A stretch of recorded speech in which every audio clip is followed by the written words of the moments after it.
What up guys, welcome back to another Overwatch. If you've ever seen this series before, then you know the fan arts are coming. Adrian very kindly made me this piece. He met me at DEF CON and took a picture with me and then made a fan art from it, which is really unique and original, and thank you very much, Adrian. Band Designs made me this piece, which I thought was really cool and really artistic and really creative, and I really liked the use of all the colors in it. Frank Zaz made me this kind of troll piece. Sparkles and CSGO matchmaking definitely got a whole Russian theme to it going on, but this is literally what matchmaking feels like sometimes. Footiz drew me this pixel art piece. Very cute, thank you man. General Skeppy made me this piece. Does a Ninja Diffuse deal with it? Putting my middle fingers up, repping the Sparkles logo on my t-shirt, deal with its shades on. Ion Popescu, hopefully I got your name right dude, because that is super hard to pronounce. Drew me this, which was super cool, and he also drew me this, which is once again super cool. Daydreaming of Ninja Diffuses. Mihai Yurashka, probably got that name wrong too. Sketched me this piece in, I presume, Illustrator, and it is just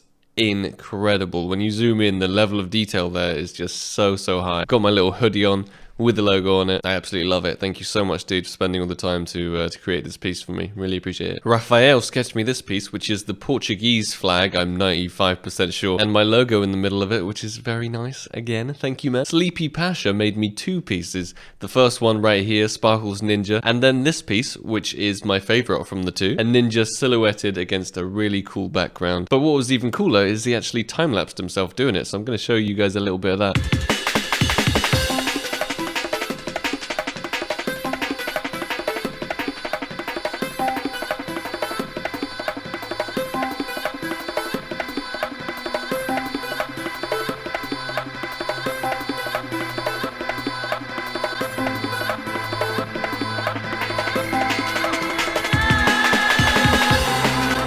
Toralf made me this piece, Stay Awesome Sparkles. I really like this piece. Something about just like the subtle gradients and the greys and the blacks and skin colors. I really like it. And this is me with a beard. Same piece, a little bit more detail, and I have a big beard. I don't think I could even grow that if I tried. This is probably the best I can do, like goat mode. Stefan sketched me this piece. Very cool once again. A 3D kind of shatter sketch. Udoz made me this piece, which is crazy. I absolutely love all the colors used in it. I got sent a Swedish care package of candy. I did. This was from an Overwatch a while ago. I think it was an Overwatch, or maybe I made a whole...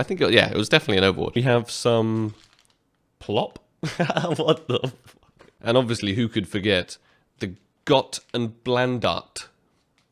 It's got Spark Champ up there. It's got all the names of all the different candies. It's got little Haribo guys saying, suck it, boy. So overall, hilarious. Thank you so much for making it for me, dude. Vikrant made me this piece with my blonde hair. It's starting to go a little bit now. There's only a tiny bit left of blonde, but a nice illustrator piece. I like it. Ganyum made me this piece, which was very cool. Another sketch. Me doing some kind of ninja pose. Is that like a Dragon Ball Z attire I'm wearing? I don't know. I've never seen Dragon Ball Z, but I've got some karambit fades spinning around me, so I look pretty happy. Very nice. And last but not least, Johannes went one step further than everybody else on the fan art. He literally took to the streets with graffiti paint and a dream, and he made a video about it, so here it is guys, enjoy.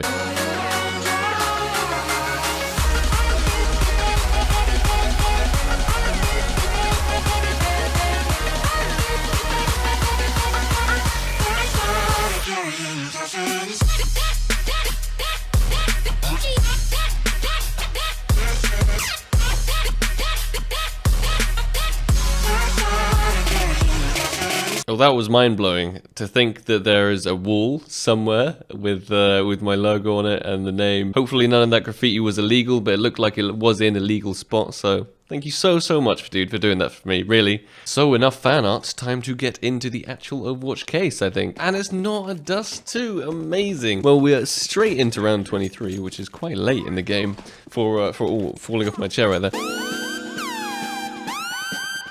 And the suspect here has a score of 21 for 16, 5 MVPs.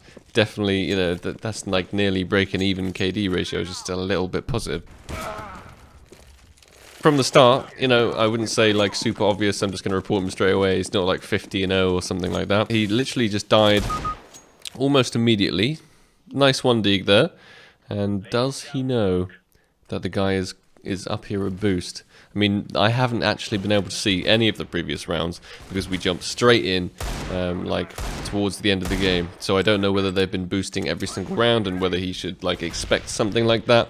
You can't really just presume. So in this scenario, we have to give him immediately the benefit of the doubt. There's a terrorist in there, and that was weird. That was weird. That his crosshair looked like it was nowhere near him. So maybe that deserves a suspicious replay. But the terrorist in main who was trying to wallbang has now been taken out, and one remaining salmon is on the terrorist team.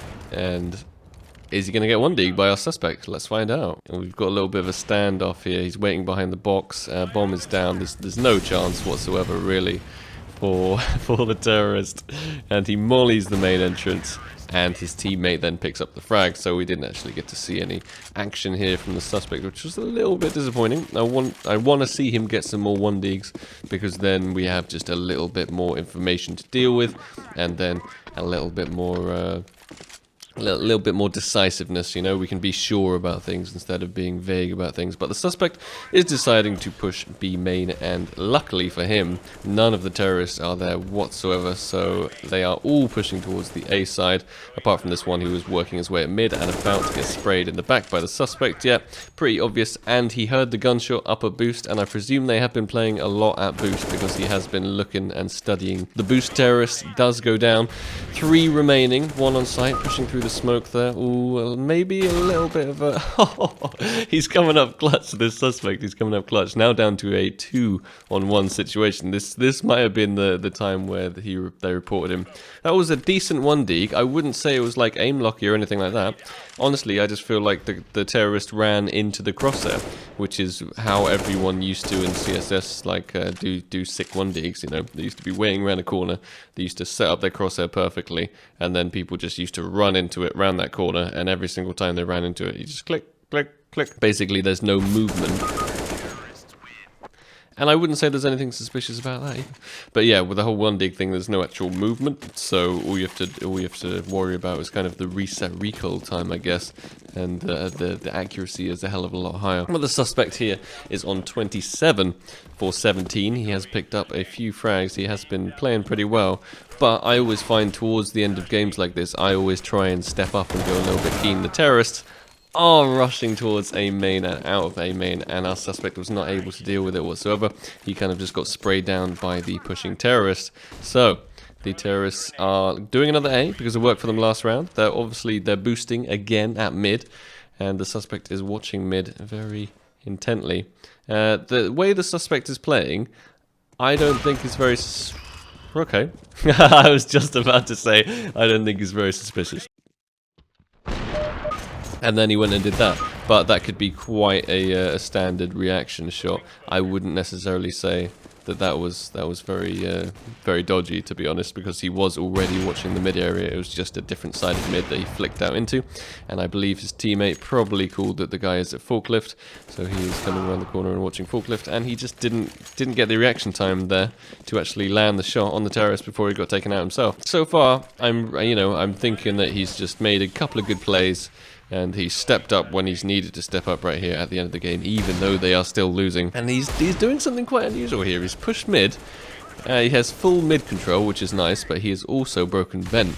So I presume he's going to pop down here on the deco in vent and try and get some juicy 1Ds. He seems to only get the 1Ds when he crouches. That's something I've noticed, and that's a fairly standard AK spray. I'd say nothing too locky about that, and then he gets taken out by another terrorist. So it's 14-14. This is where he would really start to amp up the cheating if he was cheating. This is where most cheaters, when you're in round 29 of 30, you need to step it up, you know, you need to step it up. So he has seen the guy at box here, and he was blind during that shot, but he already knew where his head would be, because he was basically just shooting at the spot that he last saw his head. So yeah, some people could be like, oh, that's a little bit dodgy, the way it was flashed and then kind of flicked. That was weird though. However, that was really weird.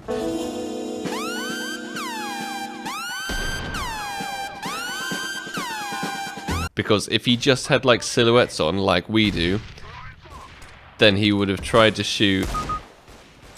Oh, this has just got interesting, guys. I wish we had more rounds to deal with.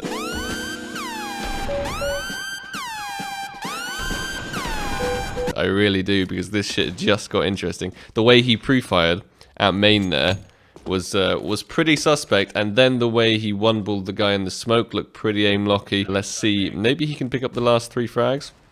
I think he actually might be cheating a little bit after that. This is going to be like one of the hardest. Oh, it does look aim-locky. There is some kind of shake going on. It really doesn't look natural whatsoever.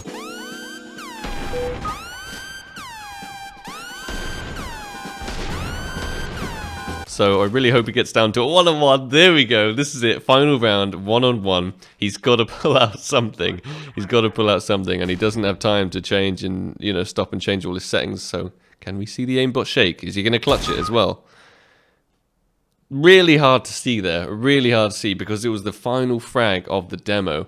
They kind of just skipped straight to that, like, skipping forward bit instead of actually just showing us it properly. That was a really hard one, guys. If he was cheating, he was, like, legit cheating. But I actually have a gut feeling after that he was cheating. I don't think you can get that lucky, like, last round, and I do think that some of the shakes look weird. I wouldn't say I have evidence beyond a reasonable doubt, though. I wouldn't say that I do. This is a really tough one, and I know in the comments there's going to be a lot of split decisions here. I think there was some shake on the Deagle. I don't have evidence beyond a reasonable doubt, but I'm going to press this anyway, because then at least he can be like slightly flagged by the system, you know? I believe he did. The way he shot that guy at main, I don't think that was coincidental timing. So I'm actually, even though this is just really, really rare for me, even though I don't have evidence beyond a reasonable doubt, I'm still choosing both of them for aim assist and vision assist. But I'd like to think, after all my years of experience playing Counter-Strike, I can spot when a guy is cheating and when he's not, and I personally believe that guy was cheating. If you manage to stick it out all the way through the end of the video, I like rewarding my most loyal subscribers. So what I'm going to do is I'm going to give away this M9 bayonet fade right here in my inventory. All you have to do is make sure you're subscribed, obviously, and that you've liked the video, and just leave a comment down below with your Steam trade link, and I'll randomly pick somebody, and I will send you this bayonet fade in factory new, just for being awesome subscribers and watching this video all the way to the end. Please do let me know what you thought about it in the comments, because I'm not 100% sold on it, and I do read every single comment. Once again, thank you all so much for watching, and I will see you in the next video. Peace.